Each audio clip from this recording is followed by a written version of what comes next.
धनकपुर नामक गांव में सुहास और विलास नाम के दो बड़े ही घनिष्ठ मित्र रहते थे। दोस्त होने के बावजूद भी उनका स्वभाव एक दूसरे से बिल्कुल ही भिन्न था। एक दिन सुहास अपनी पत्नी से, अरे राधा, तुम क्यों खड़ी हो?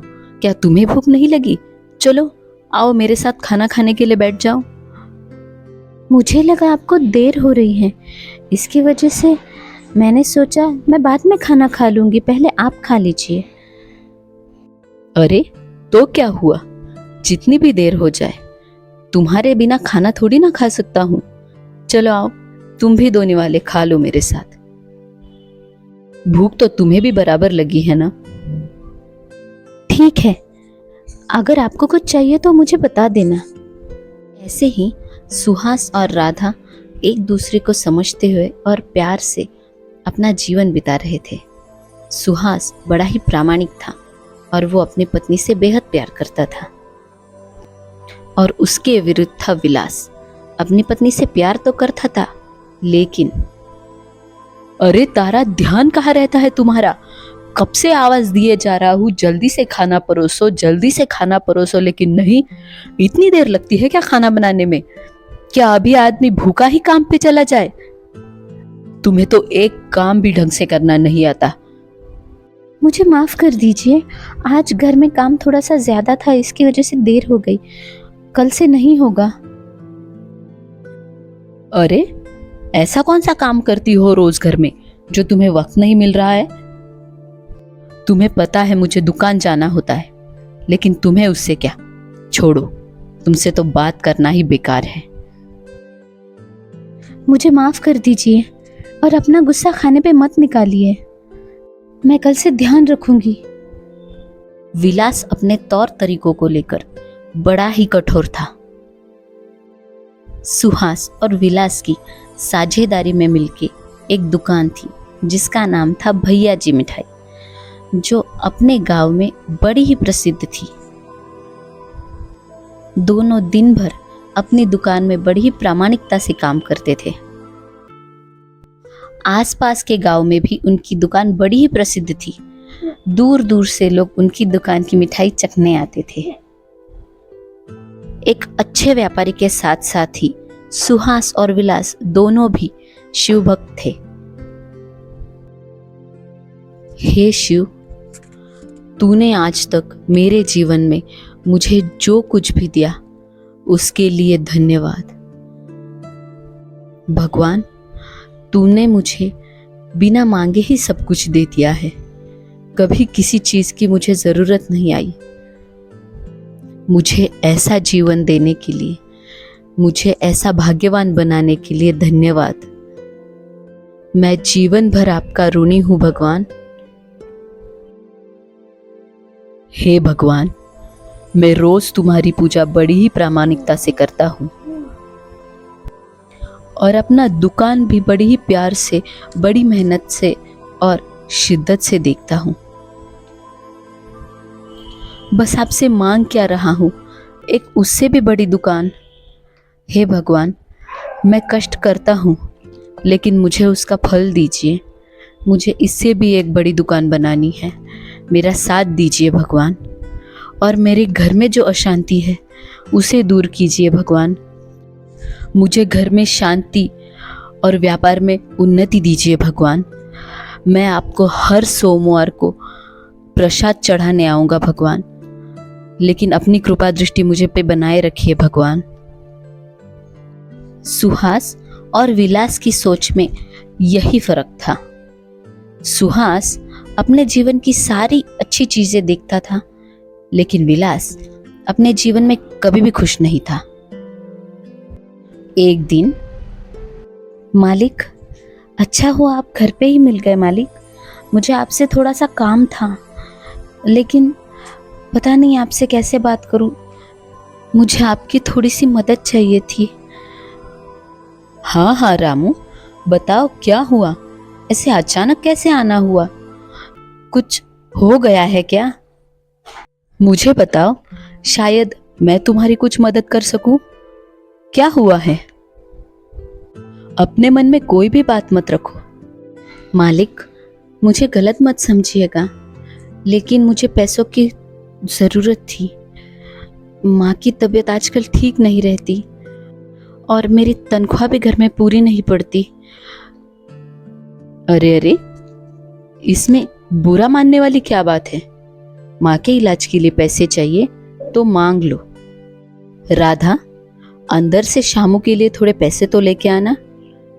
और दूसरी तरफ, सेठ, मुझे थोड़ी पैसों की जरूरत थी। मैं 3-4 दिन में आपका सारा पैसा वापस कर दूंगा, लेकिन अभी बहुत जरूरत थी सेठ। अरे अरे, मेरे पास क्या पैसों का पेड़ लगा हुआ है क्या? इधर मुझे ही पैसे नहीं मिल रहे, तुम्हें कहाँ से लाके दूं? हमें तो माफ कर दो भैया, हमसे ना हो पाएगा, कहीं और जाके मांगो। सेठ, मैं बड़ी उम्मीद लेके आपके पास आया हूँ, ऐसा मत करो। मैं पक्का 2-3 दिन में लौटा दूंगा। मुझे बहुत ज़रूरी काम है सेठ, विश्वास रखो। अरे हाँ, लेकिन मैं कहाँ अविश्वास दिखा रहा हूँ? मैंने कब बोला कि तुम झूठ बोल रहे हो? मैंने बस इतना बोला कि अभी मेरे पास पैसे नहीं है, और सच में मेरे पास पैसे नहीं है। मैं तुम्हारी कोई मदद नहीं कर सकता, मुझे माफ कर दो भैया।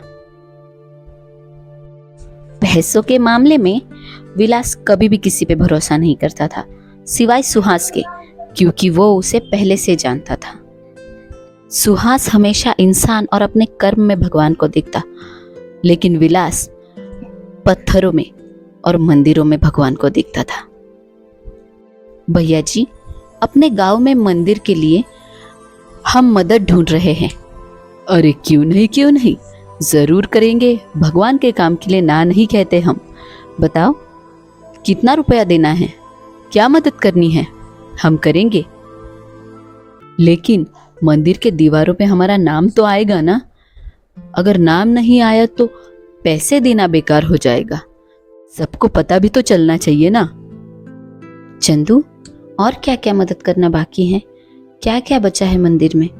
आप मुझे बताइए, फिर मैं भी कुछ मदद करूंगा। सुहास बोला, नहीं भैया, अब ज्यादा कुछ नहीं बचा, बस मंदिर का कलश और जिस दिन प्राण प्रतिष्ठा है उस दिन का खाना बचा है।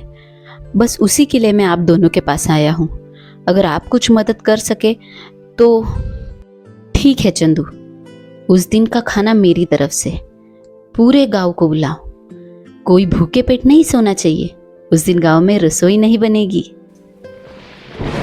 एक दिन अचानक से आकाश में काले बादल छा गए और जोर से बारिश शुरू हो गई। बादल बड़ी ही जोर से गरज रहे थे, बरस रहे थे। बारिश रुकने का नाम ही नहीं ले रही थी। बारिश ने अपने आप में ही एक विकराल सा रूप ले लिया था। मौसम के ऐसे गंभीर हालात देख विलास और सुहास ने घर जाने का फैसला किया। इससे पहले कि परिस्थिति और गंभीर हो जाए, दोनों ने सोचा कि दुकान बंद कर घर के लिए निकल पड़े, और उन्होंने वैसा ही किया। अरे विलास, ये कैसा मौसम है? ये तो बिन बादल बरसात जैसे हो गया। इतनी बारिश, इतनी हवा, पता नहीं आज क्या हो गया है। चलो हम घर के लिए निकल लेते हैं। हाँ हाँ सुहास, जल्दी चलो, बाद में हमें जाने के लिए कुछ वाहन नहीं मिलेगा। अभी अगर चल पड़े तो कम से कम पैदल ही सही, लेकिन घर तो पहुंच जाएंगे। बारिश में सुहास और विलास को कोई वाहन नहीं मिला और वो दोनों पैदल ही घर की ओर चल पड़े। कुछ थोड़ी दूर चलने के बाद उन दोनों ने देखा कि बारिश बहुत ही ज़्यादा बढ़ गई है और अभी सड़कों पे पानी भी आने लगा है।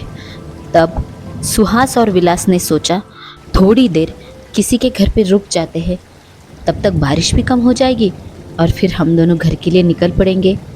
ये सोचकर विलास और सुहास एक घर के आगे आके खड़े होते हैं और घर का दरवाज़ा पीटने लगते हैं। थोड़ी देर बाद जब कोई दरवाज़ा नहीं खुलता और अंदर से कुछ आवाज़ भी नहीं आती, तब वो दोनों देखते हैं कि अरे, घर में तो ताला लगा हुआ है, अब क्या करें? तब विलास कहता है, अरे सुहास, यहाँ पे तो घर पे ताला लगा हुआ है, अब क्या करेंगे? पता नहीं बारिश कब रुकेगी और कब हम घर के लिए निकल सकेंगे। चिंता मत करो विलास, कोई ना कोई हल जरूर निकलेगा। भगवान पे भरोसा रखो। अब तो शिवजी ही हमें बचाने आएंगे सुहास। आज तक मैंने उनकी भक्ति में कभी कोई कसर नहीं छोड़ी है। जैसे जैसे समय बीतता जा रहा था, बाढ़ का पानी और बढ़ता गया। अरे सुहास, शायद हमारे लिए मदद आई है। एक नाव को अपनी ओर आता देख विलास बोला। सुहास, तुम इस नाव में चले जाओ। अरे नहीं विलास, पहले तुम चले जाना, मैं बाद में आऊँगा, या फिर हम दोनों साथ में ही चले जाएंगे। ऐसे अकेले पीछे मत रहो, चलो मेरे साथ। लेकिन नाव में सिर्फ एक ही व्यक्ति की जगह थी। इसकी वजह से सुहास नाव में चला गया, क्योंकि विलास का ये मानना था कि उसे लेने स्वयं शिव भगवान ही आएंगे, क्योंकि उसने भगवान की बहुत भक्ति की है और उसे बचाने भी वही आएंगे। एक व्यापारी होने के नाते शायद विलास लेन देन में बहुत ही माहिर था। इसकी वजह से उसने भगवान से भी यही चाहा। हे भोलेनाथ, आपको मेरी मदद के लिए खुद आना ही पड़ेगा। मुझे अपने दर्शन देने ही पड़ेंगे। आप नहीं आएंगे तो मैं नहीं जाऊंगा। मैंने आपकी दिल से भक्ति की है। आपको आना पड़ेगा शिवजी, मेरे लिए आना पड़ेगा। ओम नमः शिवाय। बाढ़ का पानी बढ़ता ही जा रहा था, लेकिन विलास के इरादे टस से मस नहीं हो रहे थे। बाढ़ के बढ़ते हुए पानी के साथ विलास शिवजी की प्रार्थना करता ही रहा। ये शिवजी के प्रति उसकी भक्ति बोल रही थी या खुद के प्रति उसका अहंकार, ये बताना मुश्किल था, क्योंकि जिस प्रकार से विलास शिवजी की भक्ति करता था, उस प्रकार उसकी भक्ति और उसके अहंकार में कुछ ज़्यादा फर्क नहीं था। विलास हमेशा ही भगवान के भक्ति के नाम पे मूर्तियों की पूजा करता रहा, लेकिन उसने कभी किसी इंसान में भगवान की प्रतिमा नहीं देखी, किसी की कभी मदद नहीं की। थोड़ी देर बाद विलास के लिए मदद फिर से आई। एक और नाव वाला उसे बचाने के लिए उसके पास आया, लेकिन पता नहीं क्यों विलास ने उसके साथ जाने के लिए मना कर दिया। और पानी का बढ़ता बहाव देख नाव वाला भी वापस चला गया। लेकिन अभी भी विलास को लग रहा था कि कहीं से भगवान शिव आएंगे और उसे बचा लेंगे। विलास की परिस्थिति और गंभीर होती जा रही थी। इस बद से बदतर परिस्थिति में भी वो शिवजी का नाम ले रहा था कि शायद वो उसके सामने प्रकट हो जाए और उसे बचा ले। पानी अब गले तक आ गया था और अब विलास की हिम्मत जैसी टूट रही थी। उसने अपने हाथ पैर मारना शुरू किया। वो तैरने लगा और अब किसी को मदद के लिए भी पुकारने लगा, लेकिन अब बहुत देर हो चुकी थी। जब 2 बार उसने किसी की मदद नहीं ली, तो तीसरी बार उसे कोई मदद करने के लिए भी नहीं आया। अब वो चिल्ला रहा था, चीख रहा था, अरे कोई बचाओ, बचाओ मुझे, प्लीज़ बचाओ मुझे, कोई लेके जाओ, कोई है। लेकिन बाढ़ का पानी इतना बढ़ गया था कि कोई अपनी जान खतरे में डाल के उसे बचाने का रिस्क नहीं ले रहा था। और थोड़ी देर बाद बाढ़ का पानी विलास के सर से ऊपर तक चला गया। विलास पानी में पूरी तरह से डूब गया और थोड़ी देर बाद उसकी आवाज़ भी आनी बंद हो गई। ये सारी घटना शिवजी और पार्वती जी बड़े ही शांत मन से देख रहे थे। थोड़ी देर बाद पार्वती जी ने शिवजी से पूछा, ये क्या प्रभु, मुझे समझ नहीं आया। वो तो आपका भक्त था, आपकी मदद के लिए पुकार रहा था, तो आपने उसकी मदद क्यों नहीं की? उसे डूबने क्यों दिया? वो आपके लिए आस लगाए बैठा था। देवी, मैं तो गया था 1 नहीं 2 बार उसकी मदद करने के लिए, बस अलग अलग रूप में, लेकिन उसने वो मदद स्वीकार नहीं की। मैं तो मेरे भक्त के बुलाने पे गया था।